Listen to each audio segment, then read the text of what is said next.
Welcome everyone to Numerical Gems in the Torah.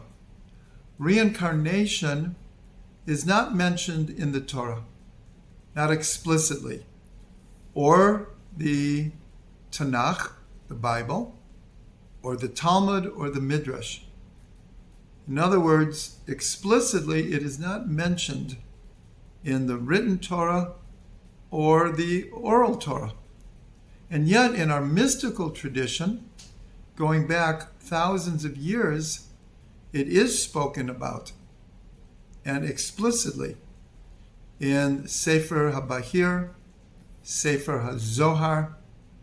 The Arizal, the great Kabbalist of Tzfat, delved into it in great depth and wrote about it and explained the whole dynamics of reincarnation and the Baal Shem Tov and the Hasidic movement.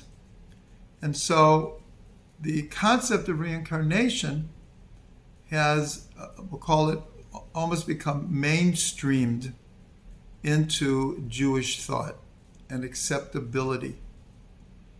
So tonight I just want to share one simple numerical gematria that will tell us so much about reincarnation. It goes without saying it's a vast subject, but I want to just concentrate on this one idea. So in Hebrew, the word for reincarnation is Gilgul, based on the root gal. A wheel in Hebrew is a galgal, and reincarnation is Gilgul. So the root gal appears twice. And it's this idea of returning again, coming back.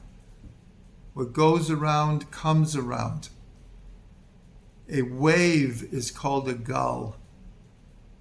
So Gilgul has this idea of returning, coming back. And the numerical value of Gilgul is 72.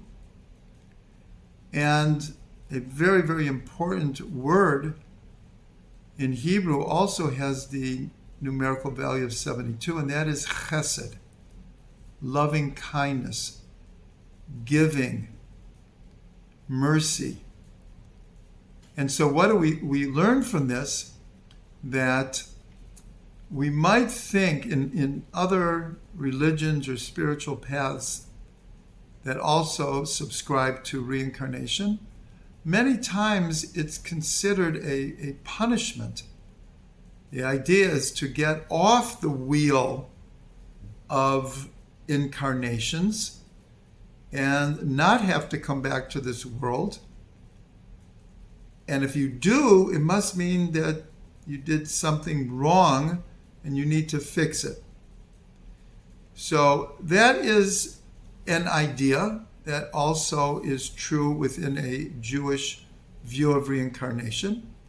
When someone does wrong and then leaves this world, well, how are they going to fix it? So the mechanism is through Gilgul, through reincarnation. A person is given another chance. But we could call that a punishment. But actually, that's why this gematria is so important. It's actually a tremendous chesed. Let's say in this world, if you do something wrong, so you want the opportunity, the time to fix it. That is what tshuva is all about, repentance. That we can change, we can improve, we can do tshuva.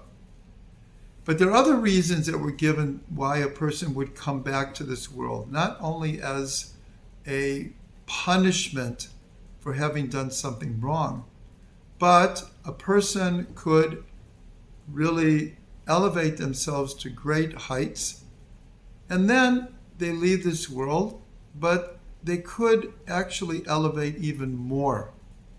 And so the soul is sent back, not as a punishment or not because it did anything wrong, but it's given another chance to even elevate even further. We're also told that sometimes someone will come back because others need the soul. A generation needs the soul.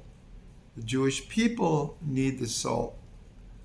An individual even needs a soul to come back. So all of this is manifestations of chesed. Not punishment, not harsh judgment. But every reincarnation, for whatever reason the soul is sent back to this world, it's all in the context of being given another chance to either rectify or improve or to help.